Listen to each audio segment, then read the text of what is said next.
We're days away from the official start of the NFL playoffs, and it's the San Francisco 49ers getting things started as they play host to the Seattle Seahawks in the opening game of Super Wildcard Weekend. This is 49ers playoff preview presented by Webex. I'm your host, Lindsey Pallares. Later on in the show, I'll be joined by seven-time Pro Bowl fullback Kyle Juszczyk to recap all the big moments of the season, and former 49ers cornerback Richard Sherman to look ahead to the third meeting of the year between Seattle and San Francisco. But first things first, the 49ers closed out the 2022 regular season in historic fashion with their 38-13 victory over the Arizona Cardinals. The win extended San Francisco's streak to a franchise-best 10 games heading into the postseason and marks the first time the 49ers have swept the division since 1997. Let's head out to Levi Stadium to relive some of the sights and sounds from the game in which the 49ers solidified themselves as the number 2 seed in the NFC. Let's go, man! 1-9! Talk that talk! Talk that talk! Talk that talk! Oh, yeah! See you in that 2-3! We see you in that! Woo! All right! All right! That way to go! That way to... On it, on it, on it, on it, on it. This team has come so far in 18 weeks, but how exactly did we get here? It's been a season of big moves, unexpected changes, and a constant battle with adversity. As promised, I have fullback Kyle Juszczyk joining me to break down a very exciting 2022 season. Kyle, I think we have to start right at the beginning. When you think back to report day in July, you walk in the building, you guys are where you had hoped you'd be, a top contender in 2022, but did you ever imagine the events that unfolded this season? No, not at all. I don't think anybody could imagine the kind of year that we've had, and it's been a roller coaster, but it's been really fun, and it's been cool to be a part of the whole thing.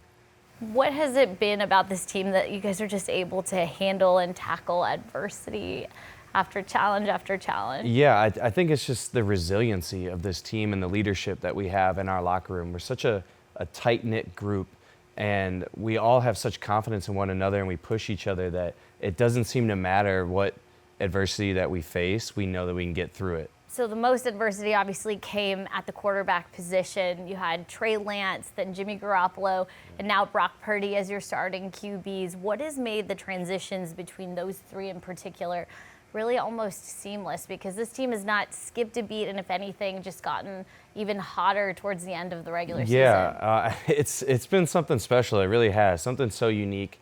But I think it's just been us having confidence in every one of those guys, no matter which one of them was in there. Confidence that they're going to go out there and do their job. And really, people always ask, like, what are you going to do differently when Jimmy's in there, when Brock's in there? There's nothing you personally can really do differently. Like, you can at the end of the day, you go out there and do your job. And so when you have a group like us with so many talented players, if we go out and execute the best that we can, that's just going to help whoever is at quarterback. Brock comes in mid-game week 13, now has 6 appearances under his belt, is still undefeated. What did you see from him then, and what do you see from him now headed into the playoffs? I think the biggest thing with Brock is just his composure. He's incredibly composed, and not only just for a rookie, for anybody, for anyone that's playing quarterback. Just nothing seems to faze him. The good, the bad, no matter the situation, home, away, like he just seems to just always have that steady confidence, that steady composure, and it's contagious. When he's out there, it gives everyone else just this calming confidence. You know, there's no holding your breath when he drops back and has to pass. Like, you're confident that he's going to go out there and make that play just with the way he carries himself and the way he's made plays. So he's hit records along the way, and this coming Saturday, he'll actually be the first rookie QB in franchise history to start in a playoff game. So definitely been a historic run with him. Have you passed on any, tips or tidbits that might be helpful to him headed into that game? Yeah, I've said a few things, but it's nothing that he hasn't already heard. You know, it's another football game, and yes, like the stakes are higher. and you may feel a little bit more pressure. But I mean, going into Seattle and trying to clinch the division was that was a pretty pressure-filled situation, especially going in with broken ribs and very little experience. So that should be harder than what he has to face this week. So completely confident that he can handle whatever's thrown at him. I want to talk about another very important addition to the team. Came in week 7. Of course, I'm talking about running back Christian McCaffrey. Since he's been fully unleashed, this team hasn't lost 10 straight wins. How has he elevated the offense? I mean, he just does everything right, and he makes the easy things look easy, and he has the ability to do some really outstanding things that a lot of other running backs can't do. He's just so well-rounded from run game to pass game. And having him out there just opens up so much for everybody else. You know, since he's come on, you've seen George score 11 touchdowns. You've seen Ayuk, you know, complete his 1,000-yard season. You've seen Jauan make incredible plays on third down. Ray, all of a sudden, is taking all these screens 50 yards every game. There's just so many weapons, and when you're out there, it's just really hard to focus on just one of them. And I think Christian takes a lot of that attention a lot of the time. With Christian, we've seen him in pressers and at practice, a very cool, calm, collected kind of guy, but you're in the meeting rooms with him. What is he like kind of behind the scenes? Yeah, no, he is always cool, calm, collected. But I would just say the biggest thing is he's very critical of himself. He's, without a doubt, his hardest critic. Nobody, you know, takes it harder than he does, and he just wants to be great. And I think that's why he is as good as he is, because he pushes himself. He doesn't need that outside motivation. He really has that drive from within, and something I admire about him, and I think that's what's going to propel him to continue to do well. Do you think that's a big reason he was able to just absorb Kyle's playbook so quickly? I mean, he went from, 20 plays in the Chiefs game to the historic 3-touchdown game against the Rams. Truly incredible, because it is a difficult playbook to learn. It is really hard. It is a dense playbook. But I think that goes to the hard work that he has, and I think it just goes to the intelligence that he has. He's a really smart guy, and there's a difference between book intelligence and football intelligence, and I really think he kind of has both of those, and he did a phenomenal job of absorbing that playbook and being ready to go. Looking ahead to Saturday, I know we touched upon it, but you'll have to play Seattle for a 3rd time this season. You guys were in a similar position in 2021, facing the Rams 3 times. Is there anything you can take from that experience and apply to Saturday? Yeah, I think really that it's just every time you play, it's a new game. Like, none of that stuff matters. Those previous 2 games, they truly don't matter. Teams are going to come out and do something different each week.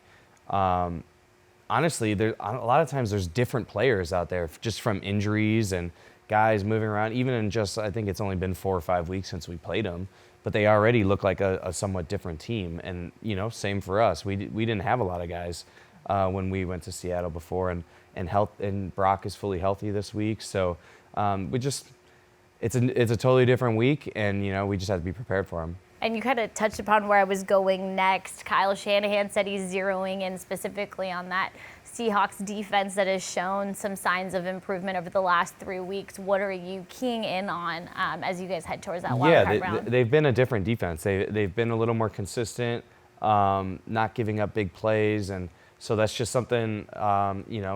Again, it's a whole new opponent, and we just have to be ready for what they've been doing recently, and anticipate how they're going to use that in a game plan against us. Especially with division rivals, I feel like there's always that extra spice. And how much does that get amped up now that it's a division rival in the postseason? I mean, it's going to be huge. I mean, anytime we play Seattle, it's such a physical, tough, hard 4-quarter game. It always comes down to the end. So, that's something that we expect. And it's just, like you said, it's all amplified in the playoffs. One good thing about Saturday, it's all taking place here at Levi Stadium. This season, we've seen some great first down rushes and great catches by you, and you've been met with some juice chants by the faithful. What kind of role do our fans have in the game, especially a playoff game? It's huge. It really, home field advantage is a real thing. It actually affects the game. And when you can feel that energy from your home crowd, it energizes you and it makes you go out there and simply just makes you play better. And for us on the offense, that's what we feel when we have a big play and the crowd erupts. That gives you all the energy to get back in the huddle and do it again. But really, I think the biggest thing is for the defense. When you can make it hard for an offense to communicate, it legitimately changes the game, because all of a sudden they have to start using signals. They can't just talk like me and you here. And it's easy for things to be misinterpreted and just one guy to be off because communication wasn't at its best, and crowd noise is a huge part of that. Love to hear it. So if it all works out the way everybody wants, there's plenty more football to go. But to date, what has been your favorite part of this 2022 season? There's been so much of this season. Every NFL season is long, but I feel like this one has been broken up into so many different parts. There's different chapters. There's different chapters to it, literally. But maybe it's just because it's recently. I think the Vegas game was honestly my favorite game of this season. And kind of similar to in 2019 when we went to the Super Bowl, people always ask what my favorite game that year was, and it was the New Orleans game. And I think I'm an offensive guy. So to be in a game that we're really relying on the offense, there's no choice but to go score points. It was a shootout, yeah. It was a shootout. Yeah. And just as a competitor, there's nothing better than being in enemy territory, knowing you have to score, and just feeling like it's us against the world, and then going out there and doing it. It's just like the ultimate accomplishment. It's a feeling that no one else can really truly understand unless you are in that position. Like, you are one of those guys out there on the field feeling all that pressure, all that noise, and to be successful throughout that, that's what gets me going. I anticipate that same kind of crowd noise on Saturday. So Kyle, why don't you tell our faithful what you need from them come wild card round? I just need some noise. I need to hear them. All right, thank you so much for joining us, and we'll have plenty more to come. Yeah, thank you. Now that we've recapped some of the big moments that defined the year up to this point, we're going to dive into what's ahead in the wild card round. Head coach Kyle Shanahan spoke ahead of the start of practice on Tuesday, weighing in on his team's third and final meeting with Seattle for 2022. We faced them a month ago, and their defense over the last month, I think they're the 7th-ranked defense over the last 4 games. So they've been keeping people out of the end zone. And I think they're 6th on 3rd down, so they've been getting off the field too. Their offense has been running the ball better here in this last month. I think they're ranked 6th in running the ball over this 4-game stretch. So they're playing pretty good right now, as good as they have been all year. And turning on the tape, they're a better team than they were 4 weeks ago. And it's not a surprise to me that they're in this position. Joining us for our alumni chat on Webex is a former player of both these teams, 5-time All-Pro cornerback Richard Sherman. Sherman, I feel like we had this conversation a month ago. Right, so long time no see. Full circle, baby. All right, this time we're talking postseason, though. So Seahawks clinched the last playoff spot in the NFC with a Lions win over the Packers. So that means, of course, that the Seahawks and the 49ers get to play each other one more time in the playoffs. I'd like to know, from a former player's perspective, how hard is it to beat a team 3 times? Well, I mean, it's hard, but it's possible. And when it's a division game, it just makes everything more difficult. The familiarity, nobody's surprising anybody.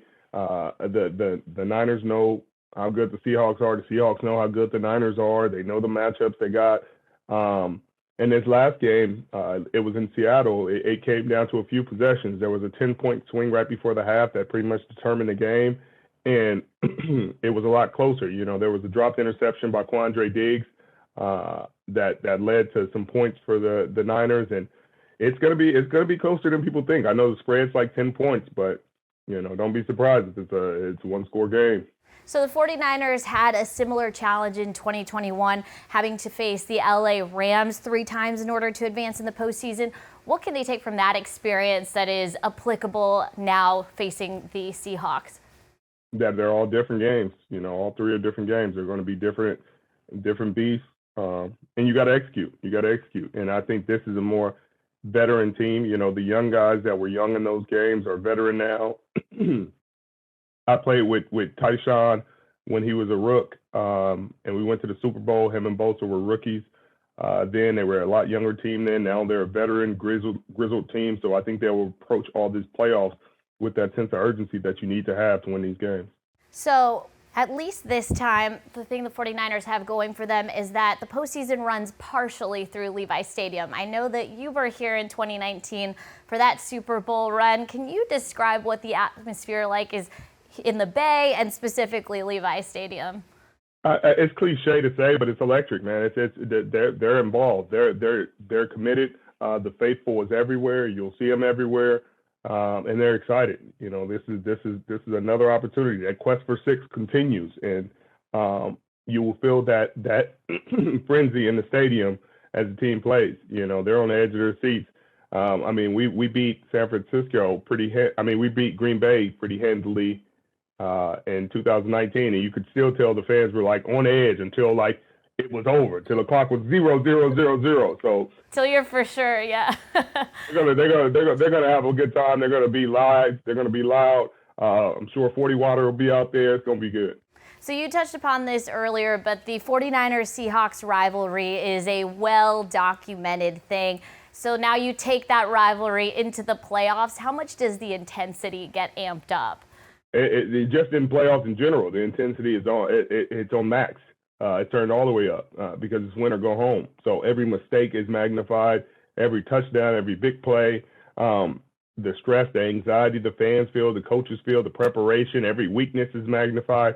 So it's high stakes. So it's gonna be high energy, high intensity. It's going to be chippy out there, as they say. So one thing I think people don't realize is that the Seahawks and 49ers have met 49 times all time, but just once before in the playoffs, and you were also involved in that game. So can you take us through some of your memories of that 2013 NFC Championship game? You know, the faithful will, they're just starting to heal from those wounds, so I'm not going to reopen anything. You know, I'm going to leave it very vague. You know, there was a game, there was a play.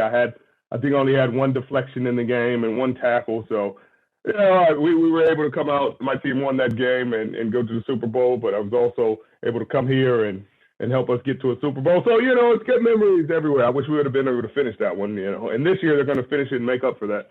All right, so another thing, when we talked in Week 15, Brock Purdy was preparing to make his very first career road start. Now, 4 weeks later, he's preparing to make his first playoff start, and he's actually going to be the 49ers' first rookie QB in franchise history to start in a playoff game.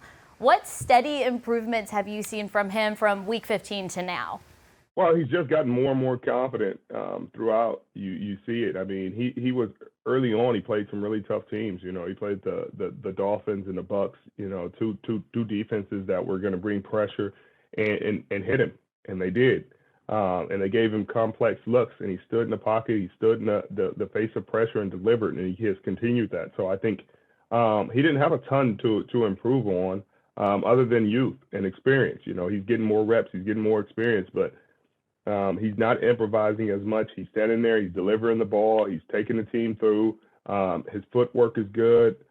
His command is good, and you could tell it was going to be good by just how playful the vets were when he first started to get reps. And they were talking about his command in the huddle and telling people to shut up. And you know, they weren't taking any offense to that, but it just showed the kind of players, because to walk in there to tell Pro Bowlers and all pros to shut up, like you tell Trent Williams to shut up in a huddle, you know, you kind of lost your mind. And sometimes you got to be a little crazy to play the position the way you're supposed to. And for him to come in as a rookie, regardless of the pick he was, round he was picked, he's been magnificent. So last time these two teams played defensively, the 49ers did a really good job of shutting down Tyler Lockett and DK Metcalf. They were both under 70 receiving yards, no scores. What do they need to do to repeat that defensive performance? It's got to be pressure. You know, the D-line has to get pressure. You know, obviously, future Defensive Player of the Year, John Bosa, is going to have to continue to do what he's done. Eric Armstead. T.Y. McGill, who people don't talk about a lot, has been really impactful for them. And he's just, for some reason, he hasn't stuck on a lot of teams, but everywhere he's been, he's made big plays. He's made big impact. and he has continued that. Drake Jackson is going to have to he's going to have to step up in a big way. These are the playoffs. You know, every sack matters, every big play matters. Fred and Dre obviously been playing all pro ball the entire year, and in the secondary, Charvarius is going to have his best game. He had a really good game against DK. It got really physical. They made sure they had that matchup, and I think they leaned over Tyler a little bit, but that's where it's going to have to be. And Demo is going to have to show up. It's playoff football. He's going to have a big role. It's really going to be dependent on how well he can stand up throughout the playoffs, how far the team goes. Taking a look at the Seahawks defense, Kyle Shanahan made a note to talk about them, saying they've been very good on third down and just keeping other teams out of the end zone, specifically over these last 3 weeks. So what does Brock Purdy and the offense need to do to keep up production? Well, they got to get Tyshawn more involved. You know, Tyshawn has to get more involved. He's coming back from injuries. He was on a pitch count last week. I'm sure he'll touch the ball a lot more. Obviously, Christian, they're gonna have their eyes on Christian no matter where he goes. So they're gonna be using him as a decoy more often than not, I would figure. Elijah Mitchell, who had a really cool role last week, is gonna have a bigger role this week. And BA, who's had his first 1,000-yard season, is gonna have to be consistent. You know, George has had 6 touchdowns since Brock has been the quarterback. I think they're gonna, in the red zone, they're gonna be looking for where George is and making sure he doesn't catch his 12th touchdown pass of the season. So he's just gonna have to find other guys, and that's Kyle. Kyle understands that. Kyle knows that, and he understands his role. He doesn't try to do too much. Just doesn't try to be Superman. He hears what his coach needs from him, knows what his team needs, and delivers that. All right, so one last question for you, Sherman, a pretty easy one. What is your prediction for this wild card round game between the 49ers and the Seahawks? No pressure here. 25-25. It's going to go into overtime. They're going to go into like 4 overtimes, get bored with it, coin flipping. I don't know. Whoever calls it, I guess. Wow, that is a very, very PC answer there. All right, we'll take it. All right, well, thank you so much for your time, Sherm, and we really appreciate your thoughts, as always, on this rivalry. Thank you. I appreciate you having me. And that'll do it for our 49ers playoff preview presented by Webex. Super Wildcard Weekend kicks off with the Seahawks 49ers matchup. Faithful, we'll see you all here on Saturday.